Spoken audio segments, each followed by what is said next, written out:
6,000 years before the pyramids, 7,000 years before writing, before the wheel, before farming, before cities. Someone built this, and it shouldn't exist.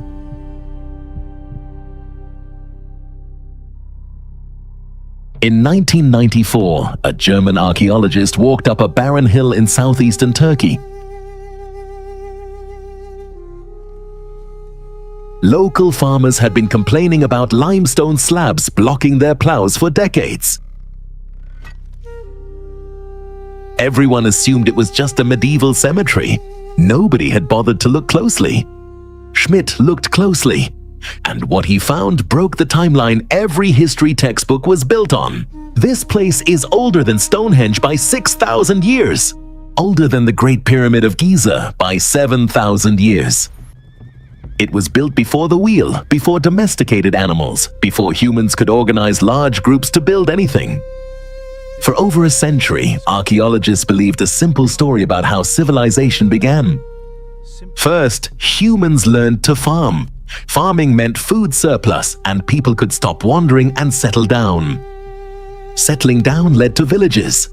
Villages led to specialized labor once people had spare time and spare hands. Only then, once villages existed, did humans start building temples and religious structures. Agriculture first, religion later. That was the rule. Göbekli Tepe breaks that rule completely. What Schmidt uncovered was a series of massive circular enclosures.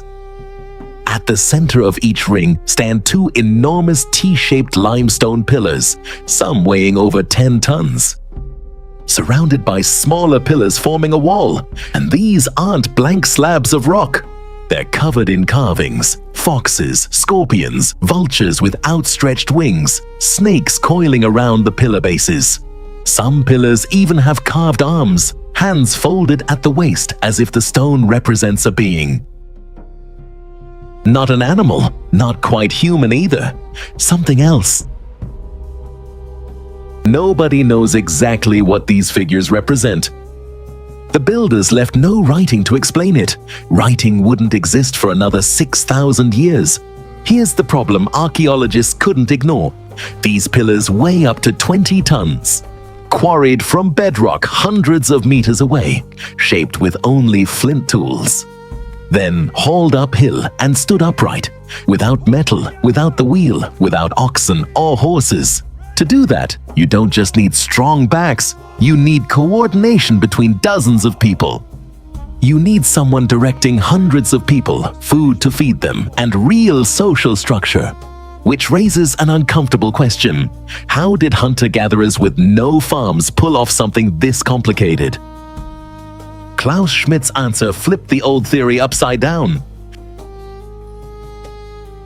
He proposed it wasn't farming that led to religion. It was religion that led to farming.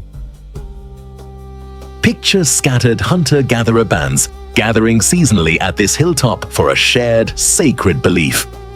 To feed hundreds of people building this together, they'd need enormous quantities of wild grain and game. Genetic studies traced domesticated wheat's origin to wild grain growing near Göbekli Tepe. That wheat would go on to feed the first cities of the Fertile Crescent. The gathering of people here may be the very reason farming was invented in the first place. People didn't build a temple because they'd settled down. They may have settled down to keep building it, but the strangest part of this story isn't how it was built. It's what happened to it afterward.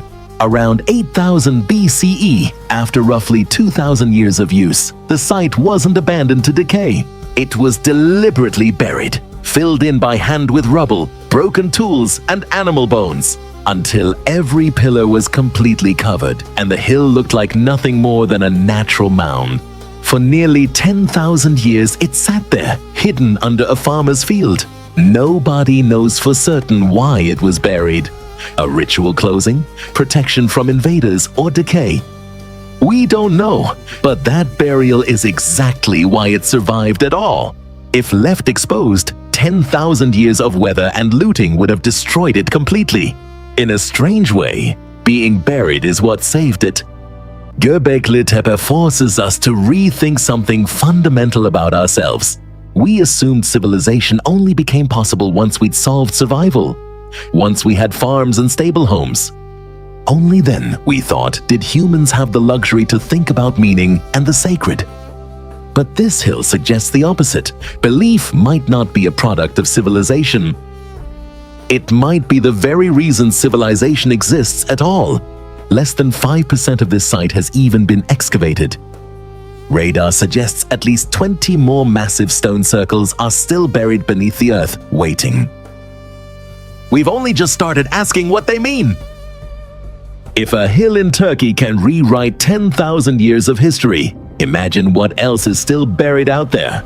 If you want to go further back, to civilizations that vanished without a trace, there's another story waiting. Subscribe and I'll take you there next.